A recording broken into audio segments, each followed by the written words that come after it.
আসসালামু আলাইকুম এভরিওয়ান, কেমন আছেন সবাই? আমি শারমিন শেফা চলে আসলাম আর একটা ছোট্ট ভিডিও নিয়ে। আমার ছোট্ট হেল্পিং হ্যান্ডকে নিয়ে আমি আমার ব্যাকইয়ার্ডে বের হয়েছি কোনো একটা মজার জিনিস বানানোর জন্য। আসলে গার্ডেনের কাজ এভরিডেই করা হয় এখন। সামারের একটু একটু ভাব দেখা দিচ্ছে, তো গার্ডেন মাত্র স্টার্ট করছি, ব্যাকইয়ার্ডটা পুরো এলোমেলো। আমি এই বাক্সটা পিক আপ করছি আজকে থেকে 3 দিন আগে।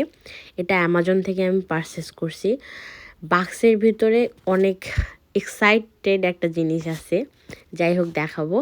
এই পার্সেলটার কস্ট পড়ছে আমার অলমোস্ট $65। তো এইটার ভিতরে কি আছে এইটা দেখানোর আগে আমি একটা জিনিস লাগবে, এই জিনিসটা মেক করতে, সেটা দেখাই। তো আমার একটা বোল দরকার, সেটা যে কোনো বোল নেওয়া যায়। তো আমি এটা লিলি বাকেট নিছি, লিলি ফ্লাওয়ার বেস বাকেট যেটা বলে। তো আমার কাছে মনে হয়েছে এটা একটু স্ট্রং। এটা আমি অনেক দিন ধরে ইউজ করতেছিলাম, মোটামুটি পুরনোই বলা চলে। তো এইখানে এখন বুঝতে পারছেন হয়তো বা সবাই আমি কি বানাবো। সো এই তো চলে আসলাম বাক্সের ভিতরে জিনিস নিয়ে। আসলে আমি মাটি অর্ডার করছিলাম, এটা হচ্ছে কুমারের মাটি, যাকে ইংলিশে ক্লে বলা হয়। একদম সব রেডি করা, নরম তুলতুলে, আমাকে কিচ্ছু করতে হয় নাই। এটা একদম এরকম রেডি করে আসে। তো এইখানে আমি 60 লাভ মাটি অর্ডার করছিলাম। অলমোস্ট শিপিং কস্ট সহ আমার $65 মতো পড়ে গেছে। তো আমি আসলে বাসায় কেউ না থাকায় পুরো ভিডিওটা সুন্দর করে নিতে পারি নাই, বাট তারপরেও আমি একটা ক্যামেরার অংশ এখানে ঢুকাই দিছি, আপনারা দেখলে বুঝতে পারবেন।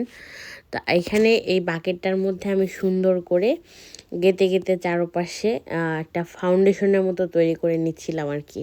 আর বাকেটটা ইউজ করার সুবিধা হচ্ছে চুলাটা আমি যে কোনোখানে এনি টাইম নাড়াচাড়া করতে পারবো, যখন ইচ্ছা তখন যেখানে সেখানে মুভ করতে পারবো।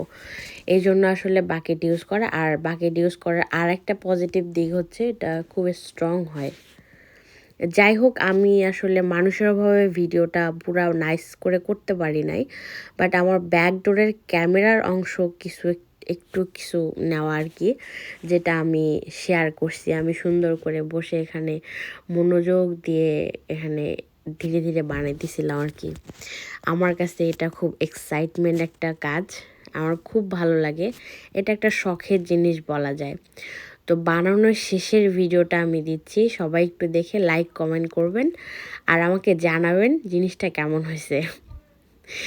আর খুব সুন এটাতে রান্নাও হবে, রান্নার ভিডিওটাও আপলোড হবে। সবার দাওয়াত থাকলো, চলে আসবেন আমার বাসায়। আমি থাকি আমেরিকাতে, বাংলাদেশ থেকে তো আসা সম্ভব না, বাট আমেরিকান যারা আমার পরিচিত আছেন সবাই চলে আসেন, চুলায় রান্নার দাওয়াত থাকলো। ভালো থাকবেন, সুস্থ থাকবেন। আমি শারমিন শেফা বিদায় নিচ্ছি, দেখা হবে সুন ইনশাল্লাহ নেক্সট কোনো নতুন আরেকটা এক্সাইটমেন্ট ভিডিও নিয়ে। আল্লাহ হাফেজ।